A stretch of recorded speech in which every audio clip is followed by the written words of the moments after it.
Good afternoon, dear colleagues.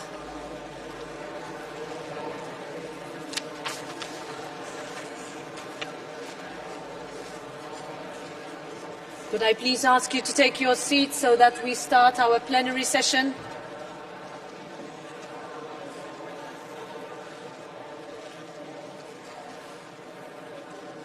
Quite a lot of decisions to be taken now.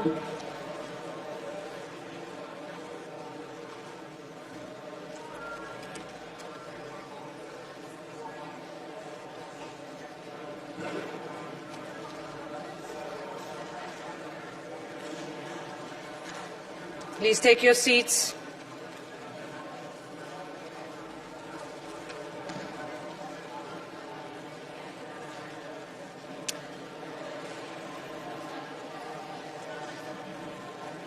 Okay, so a few announcements from my side, dear colleagues, starting with a very serious one. Last week, a devastating series of earthquakes hit Turkey and Syria, causing almost unimaginable destruction. Tens of thousands of people have been killed, thousands more are injured or still trapped under the rubble. And I want to underline that Europe stands with the people of Turkey and Syria. Our civil protection mechanism has been activated and help has and continues to be sent, and this will be debated as the first item of our agenda this afternoon. Right now, our thoughts are with the families of those killed, those trapped, those injured, and with all the rescuers fighting the clock night and day to save lives. Once we discuss that this afternoon, I ask you to be present, but before that, I invite you to join me for a minute of silence in honour of the many victims of this tragic earthquake.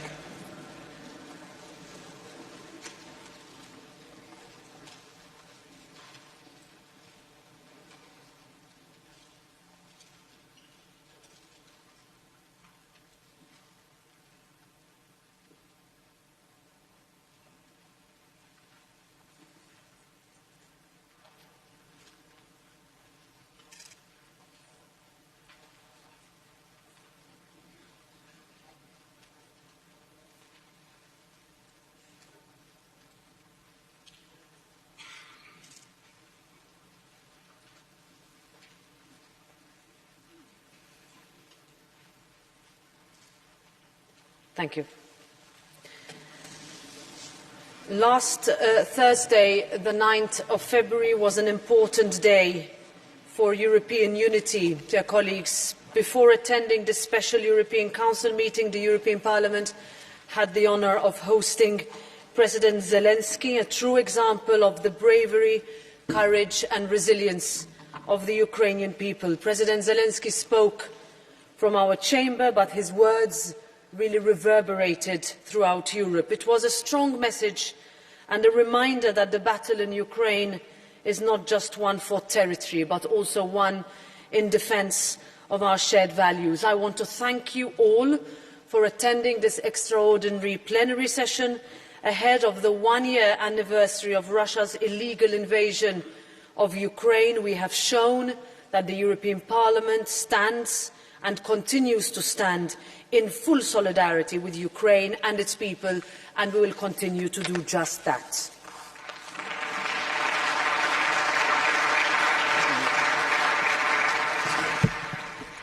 The session adjourned on the 9th of February is reopened. The minutes and the text adopted of the sittings of 2nd and 9th February are available.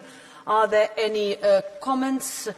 No, then I see that the minutes are approved. I have received a request from the competent authorities in Poland for the parliamentary immunities of Mr. Patryk Jaki, Ms. Beata Kempa, Ms. Beata Mazurek and Mr. Tomasz Poreba to be waived. The request is referred to the Committee on Legal Affairs. The S&D Group has notified me of decisions relating to changes to appointments within committees and delegations. These decisions will be set out in the minutes of today's sitting and take effect on the date of this announcement.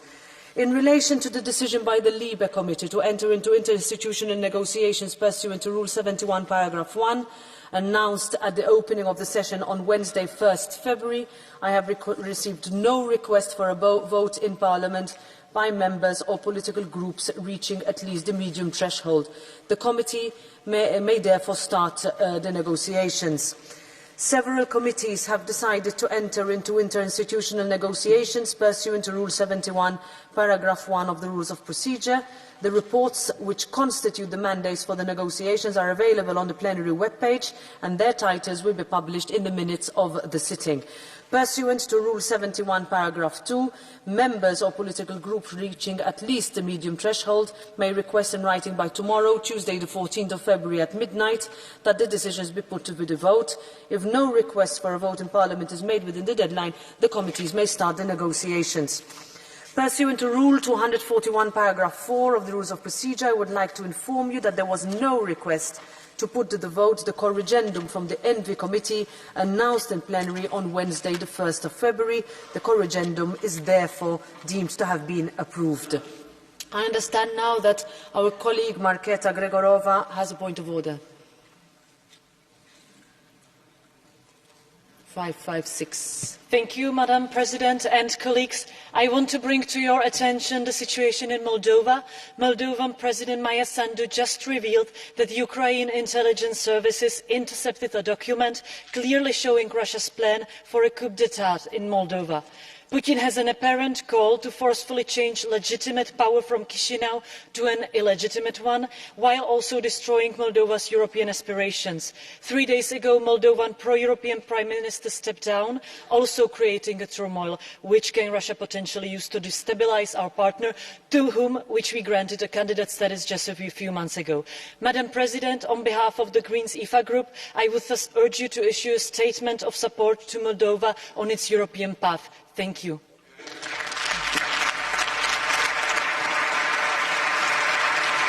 Thank you. Thank you very much, Ms. Gregorova. I will.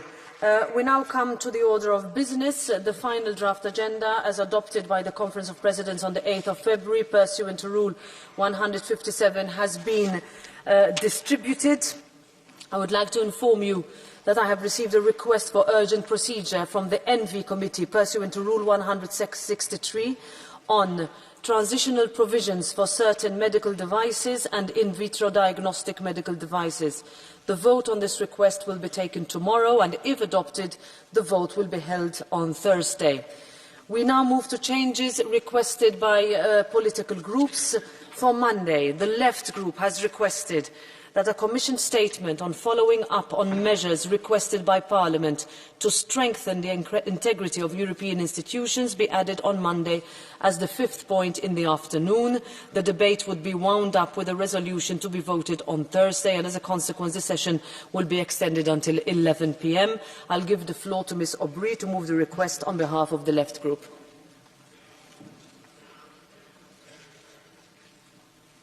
Merci Madame la Présidente. Chers collègues, voilà 2 mois que le pire scandale de corruption de l'histoire du Parlement européen, avec 4 députés et anciens députés poursuivis par la justice pour corruption par le Maroc et le Qatar.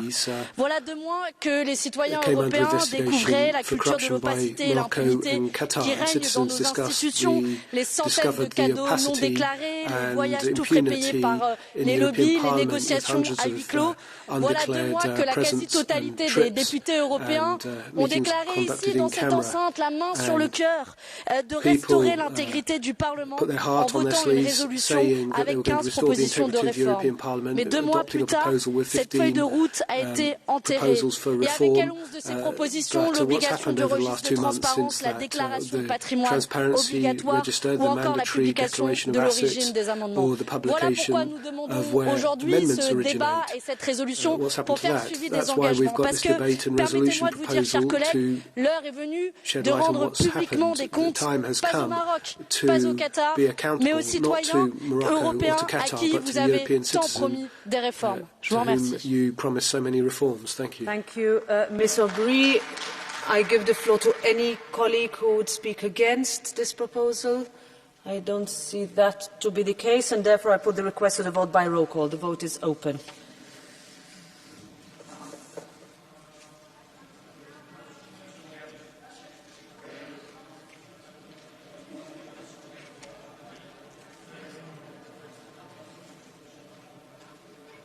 Vote is closed. And it is adopted. Therefore, we have a Commission statement on following up on measures requested by Parliament to strengthen the integrity of European institutions to be added as a fifth point this afternoon. The statement will be wound up with a resolution and the vote will be on Thursday. The deadlines are as follows. The motions for resolutions, Tuesday, 14 February at noon. Amendments to motions for resolutions and joint motions for resolutions, Wednesday, 15 February at noon. Amendments to joint motions for resolutions, Wednesday, 15 February at 1 p.m. Split and separate votes, Wednesday, 15 February at 7 p.m. For Tuesday, the Greens, Renew and S&D groups have asked that the debate on the Council and Commission statements on the establishment of an independent EU ethics body be wound up with a resolution to be voted on Thursday. I give the floor to Mr. Philippe Lamberts to move the request. Merci. Madame la Présidente, chers collègues, la mise sur pied d'une autorité éthique indépendante au niveau des institutions européennes prédate de beaucoup le scandale qui nous occupe depuis le mois de décembre, puisqu'il faisait partie du programme de travail de la présidente de la Commission européenne. Comme ce Parlement n'a pas le droit d'initiative législative, il faudrait que la Commission s'active un peu. Or, on constate que malgré le scandale, on attend toujours la proposition. Et donc je pense qu'il est important que ce Parlement fasse entendre par un peu plus qu'un débat sa voix là-dessus et, si vous passez l'expression, botte quelque peu le popotin de la Commission pour que les choses avancent. C'est le but de cette résolution que nous vous proposons. Thank you, Mr. Lamberts. I put the request to a vote by roll call.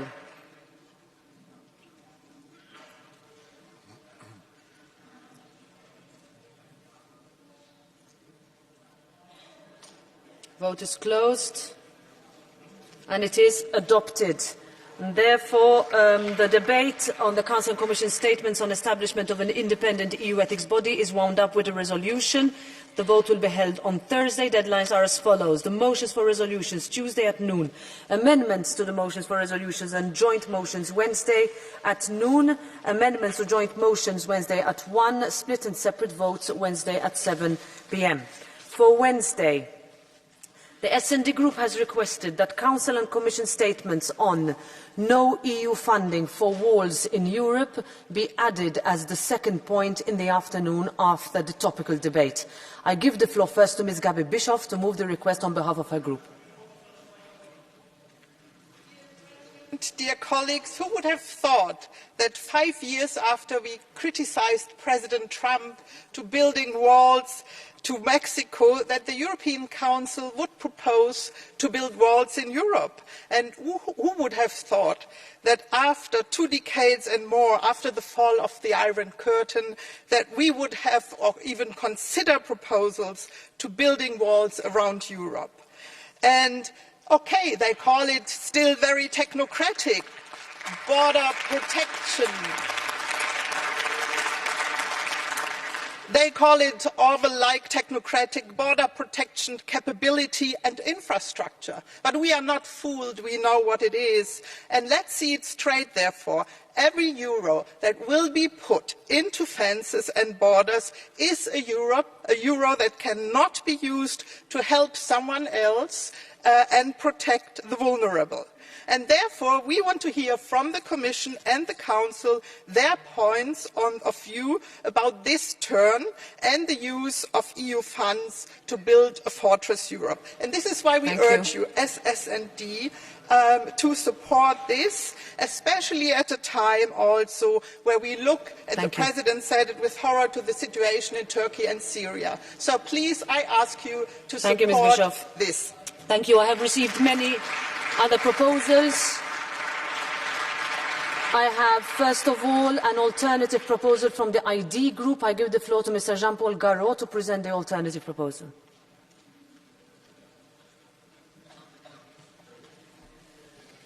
Merci Madame la Présidente. La semaine dernière s'est tenu le Conseil européen où de nombreux États membres ont réclamé que Bruxelles finance la construction de murs aux frontières extérieures afin de protéger leur territoire de l'immigration de masse, ce qui a été refusé par la présidente de la Commission. Au même moment, le chancelier socialiste allemand Scholz se prépare à faire voter une loi qualifiée de libérale pour faciliter l'arrivée de 400 000 immigrés par an pour combler, selon lui, les problèmes démographiques que connaît l'Allemagne. Il est question de plus de 5 millions de personnes qui viendraient d'ici 2035. Une fois arrivés outre-Rhin, ces immigrés seront libres de circuler partout en Europe. Ce choix que veut faire l'Allemagne nous concerne tous et impactera toutes les politiques de nos territoires. Il est donc indispensable que nous en débattions, d'où notre demande de rajout à l'ordre du jour. Il est inconcevable qu'au moment où il est urgent de renforcer nos frontières extérieures, un État membre de l'UE décide unilatéralement d'ouvrir en grand les vannes de l'immigration. Un débat ici même s'impose. Je vous engage donc à voter notre demande. Thank you, Mr. Garot. Now I give the floor to Mr. Jeroen Lenaers to present another alternative proposal of the EPP Group. Yes, thank you, Madam President. We are very happy to support a debate on last week's Council conclusions. In fact, we already wanted to propose this last week, but then the Socialists were still against. So better late than never, I guess. Happy to support a debate, not under this title, because the level of hypocrisy is simply a bit too high. Have you ever seen the border fences in Spain? Have you ever seen the plans that the Finnish government is doing to build a border wall? It is socialist governments rightfully using fences to manage migration, and yet here you stand arguing that Europe should never help any other member state to do the same. As always with the socialists, is do as I say, don't do as I do. So yes, we would like to have a debate on the Council conclusions under the words that the Council itself chose, with the support of socialist prime ministers. And this is follow-up on the European Council conclusions, mobilising EU funds, reinforcing border protection capabilities. Thank you. Thank you, Mr. Lenaers. I now give the floor to Ms. Sophie in 't Veld to present another alternative proposal of the Renew Group. Thank you. Thank you, Madam Chair. It's always a joy to hear the EPP reproaching the rest of us for being hypocrites. Just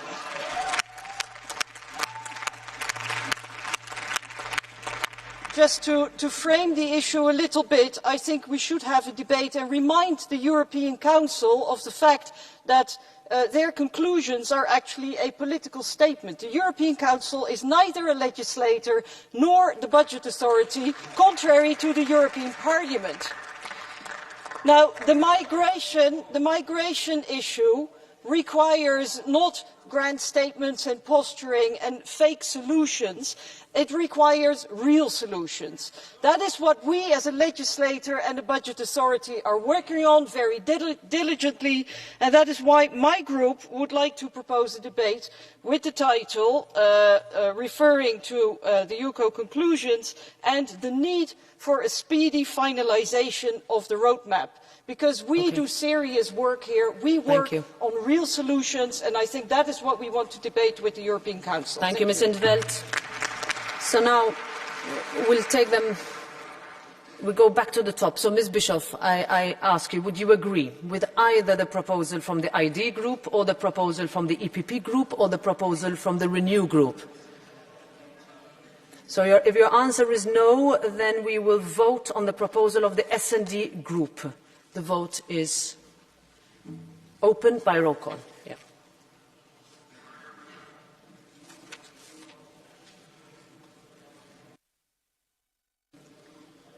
Vote is closed, and it is rejected.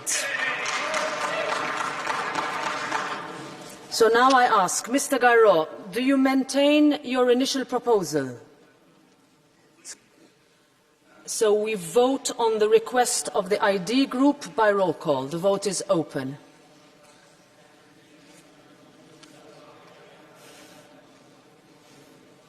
Vote is closed, and it is rejected. So now I ask Mr. Lenaers, do you maintain your initial proposal? Yes, you do. So we put the request of the EPP group to a vote by roll call. Vote is open.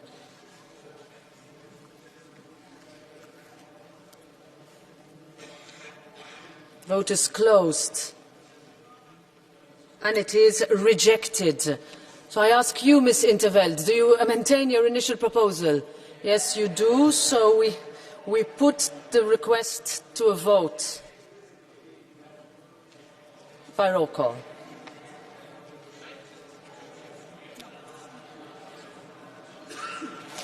It was not by roll call, but... Apologies, it was not by roll call after all. So we'll do it by show of hands. So we cancel the vote. Who agrees with the Renew Group proposal? By show of hands. Okay, there is a clear agreement and therefore it is adopted. We can check. We can check. The vote is open. But it's not by roll call. Vote is closed. And it is adopted. And therefore, we will have Council and Commission statements on UCO conclusions, the need for the speedy finalisation of the roadmap as a second point on Wednesday afternoon. Still on Wednesday, the ECR group has requested that a Commission statement on further repressions against the people of Belarus, in particular the cases of Andrei Poczobut and Alias Bialetsky, be added as the fifth point in the afternoon before the oral questions on adequate minimum income ensuring active inclusion. The debate would be wound up with a resolution to be voted in March 1. I give the floor to Ms. Anna Fotyga to move the request.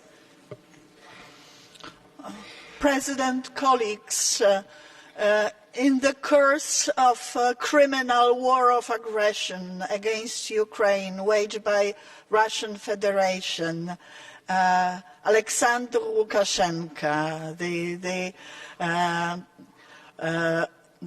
oppressor of Belarus, launches his next wave of atrocities against society, in particular by convicting the very important member of the Belarusian opposition, an outstanding journalist, Andrei Poczobut, after 690 days in prison earlier, awaiting this judgment. Now the court proceedings started against Ales Białacki, the Nobel Peace Prize winner and one of Sakharov Prize winners, among, together with other opposition members.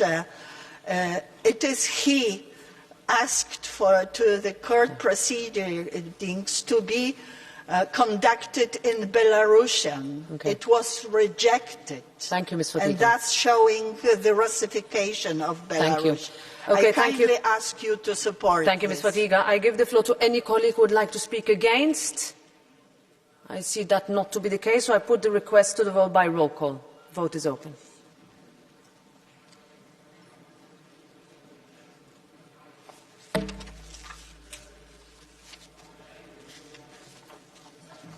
Vote is closed, and it is adopted.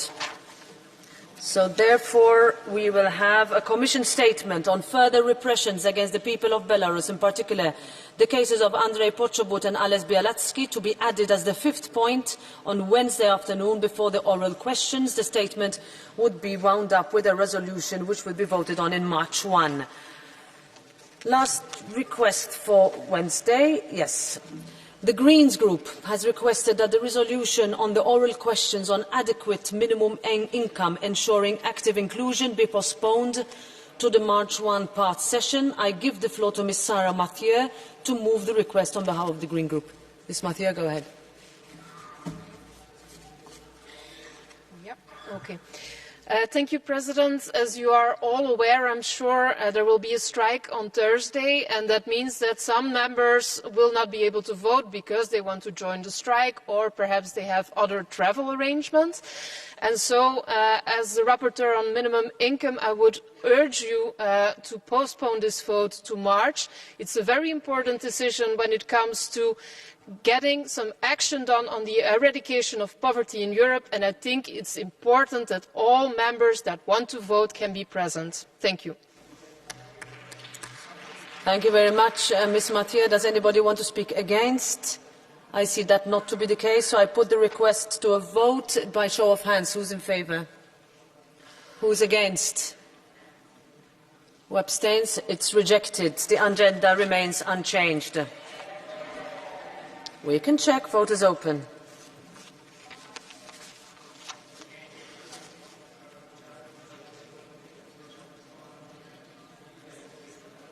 Vote is closed, and it is rejected. Agenda remains unchanged. So the agenda is adopted. The order of business is thus established. The next item on the agenda, please, dear colleagues, I ask you to stay in the room. Commission statement on the EU response to the humanitarian situation following the earthquake in Turkey and Syria. Have a good afternoon.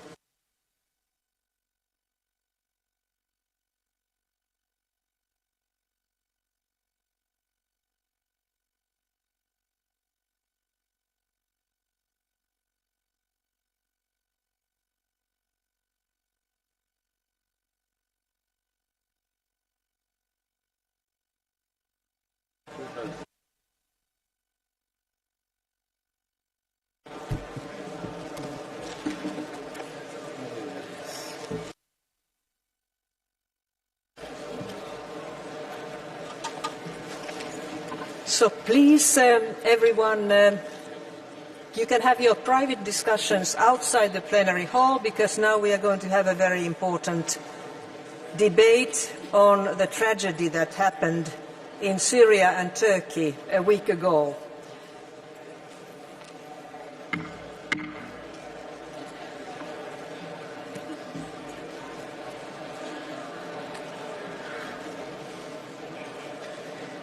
Hello.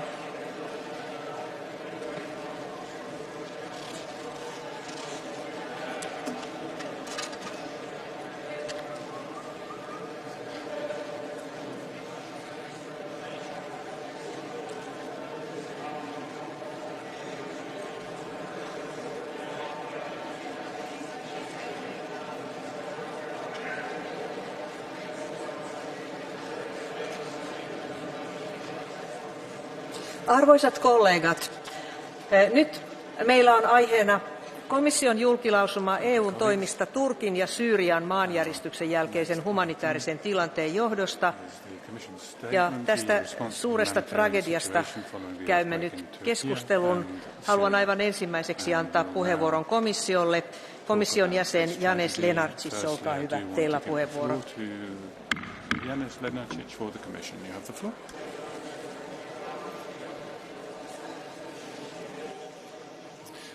Madam President, honourable members, I wish to start by expressing my heartfelt condolences to the people of Turkey and of Syria who have been hit by the devastating earthquake a week ago.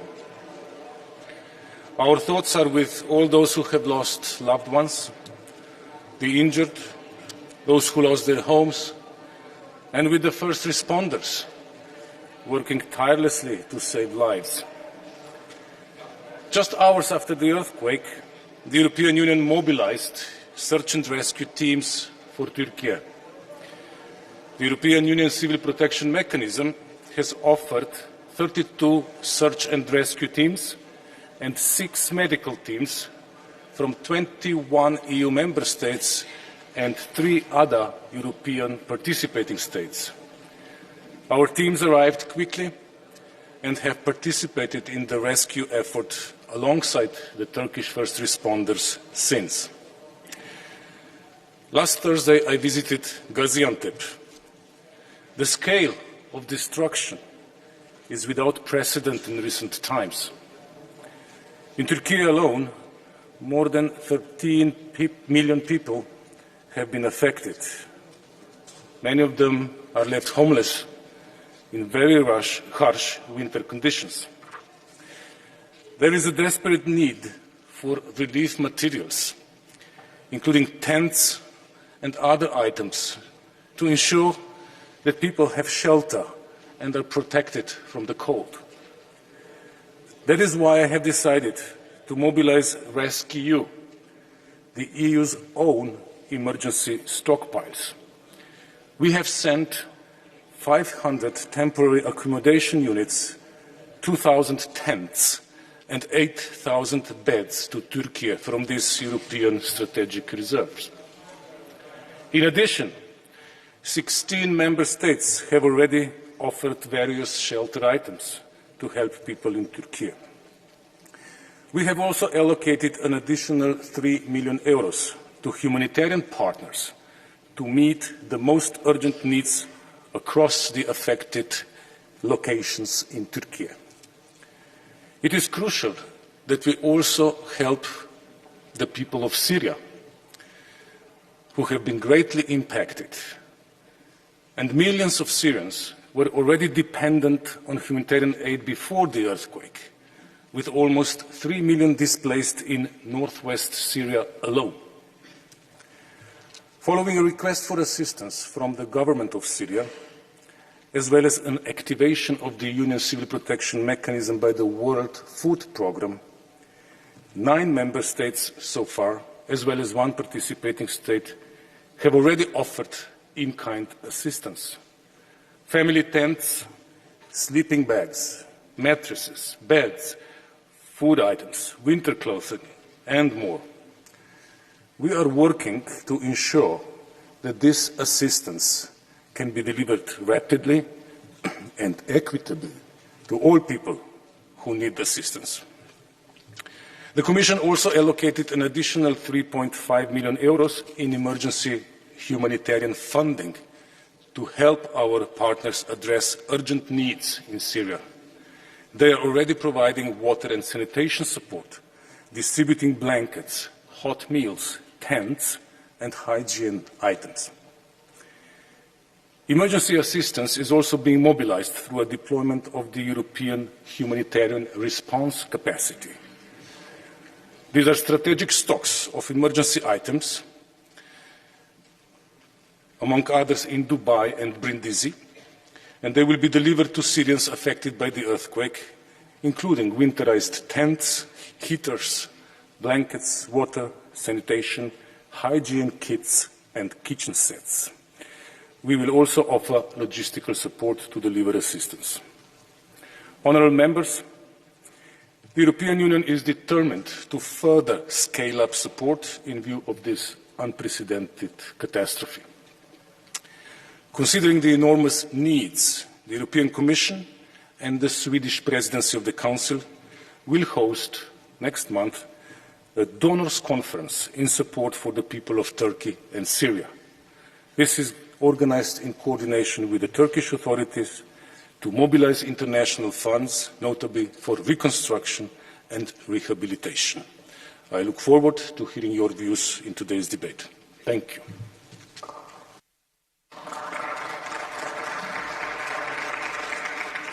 Paljon kiitoksia komissaari Lenartsis, ja nyt sitten annan puheenvuoron poliittisten ryhmien edustajille. Ensimmäiseksi Euroopan kansanpuolueen ryhmän puolesta edustaja György Hölveni. Olkaa hyvä.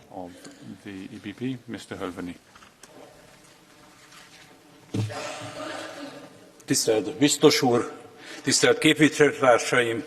Most egy héttel a Törökországot és Szíriát pusztító földrengést követően mindeneket köszönetet kell mondanunk azoknak, akik az elmúlt héten is ezekben a percekben is testi épségüket veszélyeztetve küzdenek a bajba jutottakért. Tisztelettek!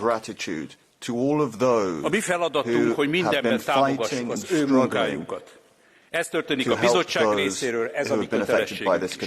Engedjék meg, hogy külön kiemeljem a szíriai humanitárius helyzetet, hisz itt rendkívül nehéz biztonsági és politikai helyzetben kezdődött meg a segítségnyújtás. Azonban sokkal átfogóbb szerepvállalásra van szükség, ahhoz, hogy a humanitárius szereplők valóban hatékonyan tudják ellátni feladatukat. A katasztrófát követően felvettem a kapcsolatot az ország egyik legnagyobb segélyszervezetével, a Szent Efrém Pátriárkai Fejlesztési Bizottsággal, valamint az AFSZI nevű olasz humanitárius ügynökséggel és más Szíriában tevékenykedő nem kormányzati szervezetekkel. A nemzetközileg elismert unióval szorosan együttműködő szervezetek elmondása szerint a banki tranzakciókra, az elektronikai eszközökre, a robok eltakarításra szükséges gépekre vonatkozó szankciók súlyosan hátráltatják a humanitárius fellépést. Módot kell találnunk tehát arra, hogy a szankciók politikai céljának feladása nélkül elhárítsuk az életmentés időszaka után az újjáépítés akadályait. Ez csak is a szíriai lakosság közvetlen segítségét szolgálatja. Itt az idő, biztos úr. Ebben a kérdésben számíthat személyes és frakcióm az Európai Néppárt támogatására. Köszönöm, hogy meghallgattak. You can count upon the support of my group. Thank you very much. Paljon kiitos edustaja Hölveni. Ja sitten Euroopan parlamentin sosialistien ja demokraattien SD-ryhmän nimissä edustaja Nacho Sánchez Amor. Olkaa hyvä. Gracias, presidenta. En esta Cámara hemos tenido en los últimos años muchas oportunidades de ejercer la crítica más justificada con la gobernación turca, con sus autoridades, no con el país ni con su admirable sociedad civil. Lo he dicho muchas veces, Erdogan no es Turquía, es Turquía no es Erdogan. Y esa Turquía, a la nación, a la sociedad, a su pueblo, a quienes debemos dirigirnos hoy con empatía y cercanía.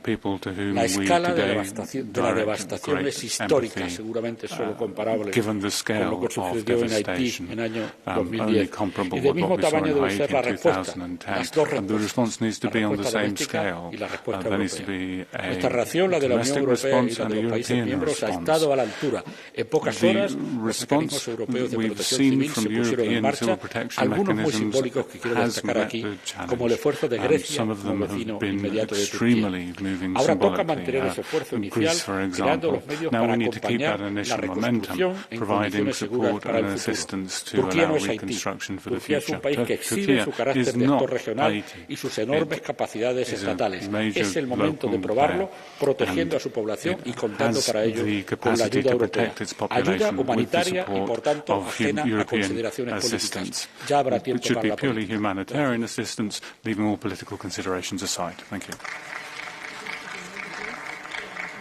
Kiitoksia edustaja Sánchez Amor ja sitten edustaja Malik Asmani, Uudistuva Eurooppa, Renew-ryhmän nimissä. Olkaa hyvä. Thank you, Madam Chair, dear Commissioner Lunacek, dear colleagues.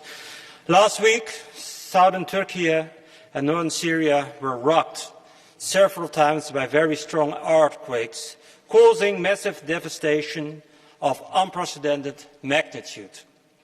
Even now, a week later, it's difficult to realize the scale of this disaster and human suffering. Last year, I got to know the beautiful cities of Antep and Urfa, very welcoming and energetic people who are working hard, not only for themselves, but also for the many Syrian refugees. And now, so much that they worked for has literally collapsed. It's horrible. People sleep in parks or in tents, still in shock. All their future dreams are gone at once. In these difficult times, Europe must stand up and lend a helping hand. Fortunately, the EU, and I would like also express my gratitude to Commissioner Lunacek, and also the Member States have responded quickly with emergency aid, which I applaud. But we know that more is needed. We must show our solidarity. More humanitarian aid is now needed, and also for the years to come, to offer perspective to the people in the affected areas. We demand full access to northern Syria immediately. And also we call upon the Turkish authorities that their actions are just and lawful. Blocking Twitter is not a solution. Let's make it clear why Mustafa Kemal's choice for Europe was the right one, by being there for Turkey at its darkest hour. Thank you.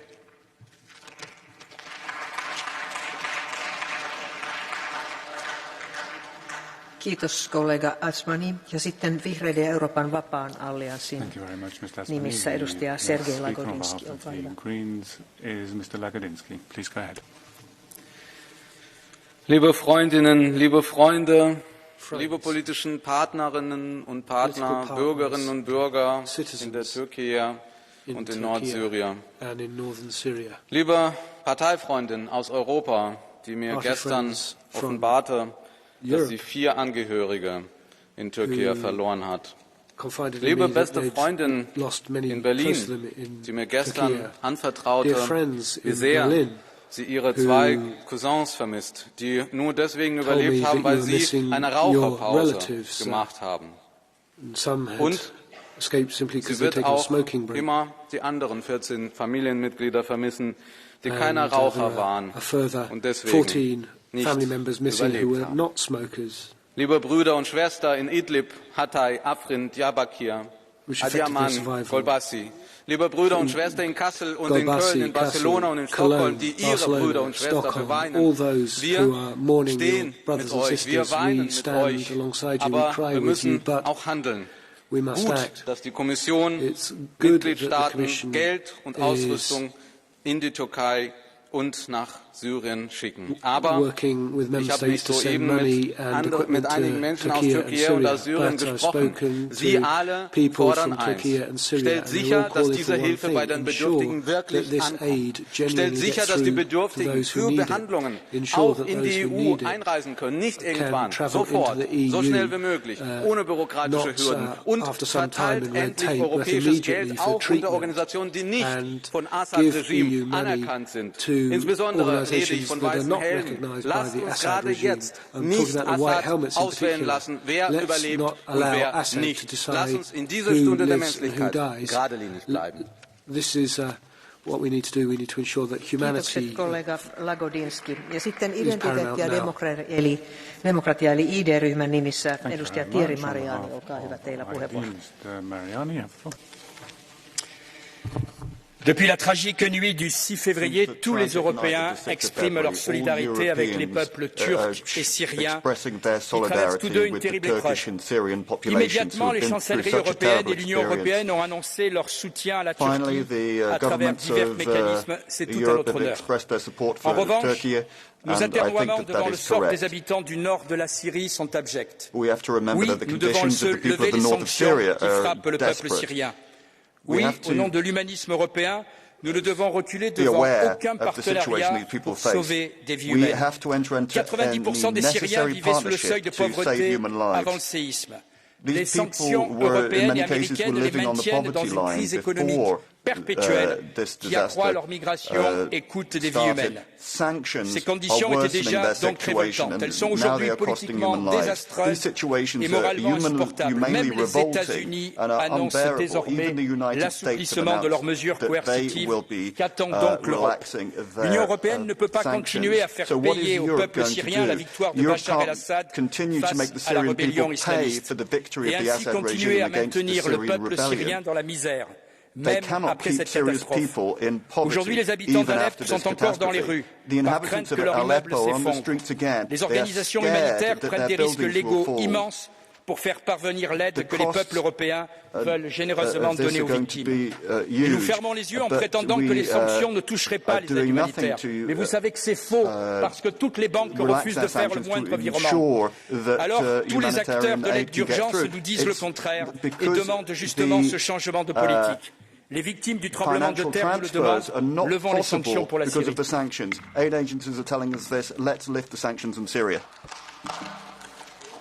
Kiitokset edustaja Mariani ja sitten ECR, Euroopan konservatiivien ja reformistien nimissä kollega Beata Kempa. Olkaa hyvä.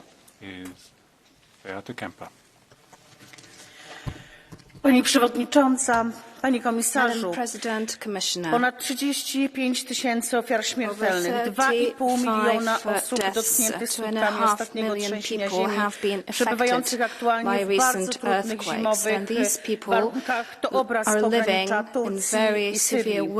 Tysiące zamarzniętych i straumatyzowanych dzieci, wiele w jednej chwili stało się sierotami.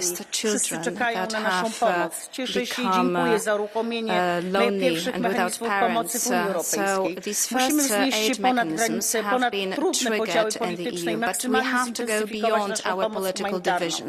Musimy trafiać bezpośrednio na miejsce, w te najbardziej dotknięte regiony. Już tam są polskie organizacje, zarówno te katolickie, jak i te świeckie. Działają od lat w Syrii. Dzisiaj mówią, co tak najbardziej trzeba. Warto i zachęcam, aby włączyć dystrybucję pomocy. Jednocześnie z tego miejsca chcę bardzo serdecznie podziękować wszystkim ratownikom z całego świata, w sposób szczególny polskiej grupie strażaków, Straży Pożarnej Huzar, a także ratowników z polskiej grupy górniczej, której udało się wydobyć już wiele osób i nadal pracują w ciężkich warunkach. Wierzę, że uda się pomóc jeszcze wielu żywym osobom. Niech to dobro do Was wraca. Dziękuję Panie Komisarzu i działajmy. Ma Pan wsparcie. Thank you, and you can count on our support. Kiitoksia kollega Kempa ja sitten Euroopan parlamentin vasemmistoryhmän nimissä kollega Özlem Demirel. Olkaa hyvä.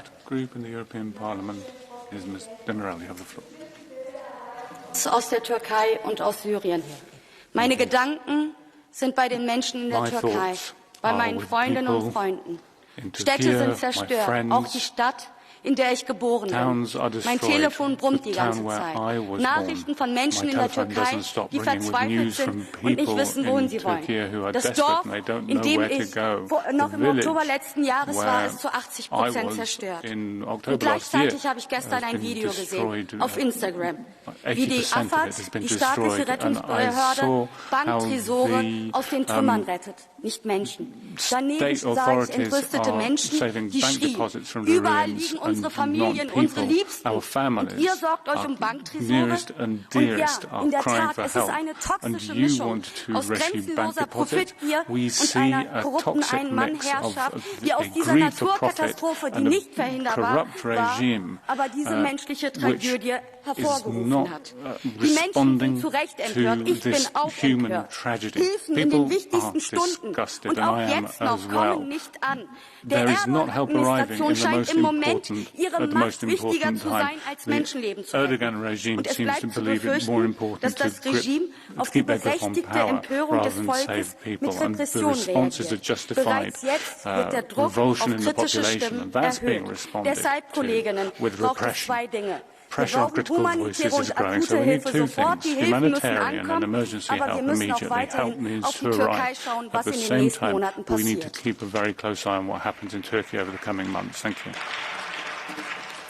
Kiitokset kollega Demirel ja sitten edustaja Kostas Papadakis sitoutumattomien puolesta. Το χτύπημα των ισχυρών σεισμών στην Τουρκία και τη Συρία σε συνδυασμό με την πολιτική που αφήνει τους λαούς αφοράκητους για τα κέρδη των επιχειρηματικών ομίλων οδήγησε σε μια ανίποτη τραγωδία με χιλιάδες νεκρούς, τραυματίες, άσχημους. Χαιρετίζουμε το κύμα γνήσιας αλληλεγγύης των λαών στην οποία συμμετέχει ο ελληνικός λαός όπως και το Κομμουνιστικό Κόμμα Ελλάδας. Απαιτούμε τώρα να Party and our people. We demand that all unacceptable sanctions by the EU, the US and NATO are lifted against Syria so that humanitarian aid can reach the Syrian people who suffers from multi-annual imperialist intervention. We stress that in seismic countries such as Greece or Italy, for example, governments favor the improvement of energy efficiency that brings profits to constructors and other groups instead of addressing static adequacy through enforcing anti-seismic building regulations. Only peoples can save the people through solidarity by demanding an adequate earthquake-proof planning, focusing on prevention and against powerful financial interests. Thank you. Kiitokset edustaja Papadakis. Ja nyt sitten olemme kuulleetkin ryhmien kannat. Ja seuraavaksi Manolis Kefalogiannis. Olkaa hyvä. Manolis Kefalogiannis. Σήμερα στο Ευρωπαϊκό Κοινοβούλιο είναι η ώρα των αποφάσεων και της δράσης. Σήμερα είναι η ώρα της ανθρωπιάς. Είναι η ώρα της ανθρώπινης προσέγγισης. Είναι η ώρα της αλληλεγγύης. We have to be close, we have to be in solidarity. We can leave aside politics and bow in front of human pain. The Turkish people and the people of Syria are going through unspeakable hardship, a disaster, and we're devastated, we are shocked from the pain suffered in the region. The European Union must go out of its way to provide any and all possible humanitarian aid to provide relief to the people in the region. Let's send our thoughts and our action. We are on the side of the peoples of Turkey and Syria. Europe of solidarity, Europe of social contribution and empathy should show what we can do to be on the side of the peoples of Syria and Turkey. A delegation of the Greek Parliament must visit these areas. Mr. Chairman of the relevant Friendship Committee, thank you. Kiitokset edustaja Kefalogiannis. Ja nyt annan puheenvuoron edustaja Tonino Picula. Olkaa hyvä. Hvala, gospođo predsjedavajuća, gospodine povjereniče. Izražavam najdublju sućut građankama i građanima Turske i Sirije. Ovo je nezamisliva tragedija ogromnih razmjera i beskrajne tuge. Preživjelima želim da smognu snage za obnovu života iz ruševina, da ih ne svlada očaj koliko god to teško bilo. Pozivam Evropsku uniju da pruži svu moguću pomoć kako bi olakšali patnje ljudima u Turskoj i Siriji. Veliko hvala spasilačkim ekipama iz cijelog svijeta. Koristim ovu priliku i kako bih podijelio iskustvo stečeno nakon potresa u Hrvatskoj, u Zagrebu i Petrinji 2020. godine. Zahvaljujem institucijama Evropske unije na upućivanju izdašnog paketa pomoći Hrvatskoj. Zahvaljujući njemu, grad Zagreb uspio obnoviti određen broj zgrada javne namjene, škole, vrtiće i muzeje. No, naučili smo i neke lekcije na vrlo bolan način. Nužno je administrativne kapacitete objediniti u jednoj instituciji, kako bi se spriječilo da pomoć Evropske unije ne bude iskorištena na vrijeme. Nažalost, sporost naše administracije na nacionalnoj razini obnovu je privatnih zgrada usporila toliko da će vjerojatno biti propuštena prilika za korištenje većine dodijeljenih sredstava Evropske unije.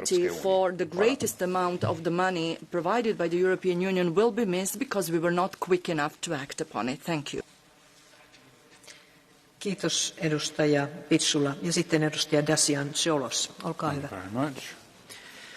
The mobilization of the European Union and its member states to support the people of Turkey and Syria has been speedy and generous, and thank you, Commissioner Lenarčič, for what you have done till now.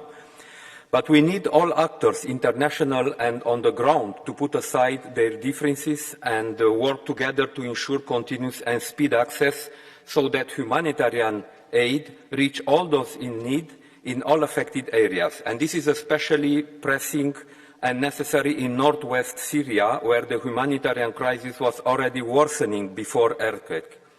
Related to Syria, considering the disaster caused by the earthquake, I think a serious analysis is needed on the possibility of a general humanitarian exception clause that would allow aid to arrive more quickly without waiting for the various approvals that take time. And I call on the authorities in Damascus and all other actors on the ground not to politicize the delivery of humanitarian aid and to engage in good faith with all humanitarian partners and UN agencies to help people, because we need to act now beyond any political differences to help people. Thank you. Paljon kiitokset kollega Cholos. Ja sitten seuraava puhuja on edustaja Jean Lacapelle. Olkaa hyvä. Il y a des situations où l'humanitaire, où le salut des populations doivent prendre le pas sur toute autre considération politique ou diplomatique. L'Union européenne ne cesse de le dire quand il est question de migrants. Mais elle abandonne hypocritement ses grands principes lorsqu'il s'agit de la Syrie. Un séisme a durement frappé. Nous avons tous ici une pensée pour les victimes et leurs familles en Turquie et en Syrie qui attendent dans l'angoisse. La Turquie bénéficie d'une aide de la part des pays membres de l'Union européenne comme de la communauté internationale, ce que nous saluons sans réserve. Vous permettrez de profiter de cette occasion pour saluer les équipes de sauveteurs français qui sont sur place. Nous savons que la détresse est encore plus forte en Syrie, en raison du conflit, de la destruction du pays, mais aussi des sanctions édictées par l'Union européenne. À leur présence, la priorité est de faire trêve aux rancunes diplomatiques, d'oublier la logique juridique aveugle des sanctions et de penser avant tout aux populations syriennes. Notre aide humanitaire doit également s'adresser à ces populations qui souffrent et qui en ont besoin d'une mission d'honneur et d'humanité. Je vous remercie. Are suffering. It's a question of honour and humanity. Thank you. Kiitokset edustaja Lacapelle ja sitten edustaja Anna Fotyga. Olkaa hyvä. Thank you very much, Mr. Lacapelle. And the next speaker is Anna Fotyga. Pani Przewodnicząca, Panie Komisarzu, zeszłotygodniowa seria trzęsień ziemi dotknęła terytoriów, które od lat są już świadkiem klęsk humanitarnych, przede wszystkim w Turcji i w Syrii. To powoduje, że szybkie i sprawne dostarczenie pomocy, poszukiwań jest tak skomplikowaną i trudną sprawą. Pomimo tego instytucje Unii Europejskiej i jej państwa członkowskie, w tym również w ogromnej mierze mój kraj, Polska, zadziałały bardzo szybko i sprawnie. Chciałam podziękować wszystkim za tę akcję, ale przede wszystkim chcę powiedzieć, że moje myśli i modlitwy są z ludźmi, ludnością Turcji, Syrii i wszystkich innych dotkniętych państw. Musimy dokonać kolejnych wysiłków, bo skala zniszczeń i liczba ofiar jest po prostu niebywała, niespotykana w historii, a te wcześniejsze klęski nie pozwalają tej skali określić precyzyjnie. Musimy być gotowi na długą pomoc. Provide precise numbers. We have to be ready to provide help in the long term. Thank you very much. Kiitokset kollega Fotyga. Ja sitten seuraava puhuja on edustaja Niesi Kiziliorek. Olkaa hyvä.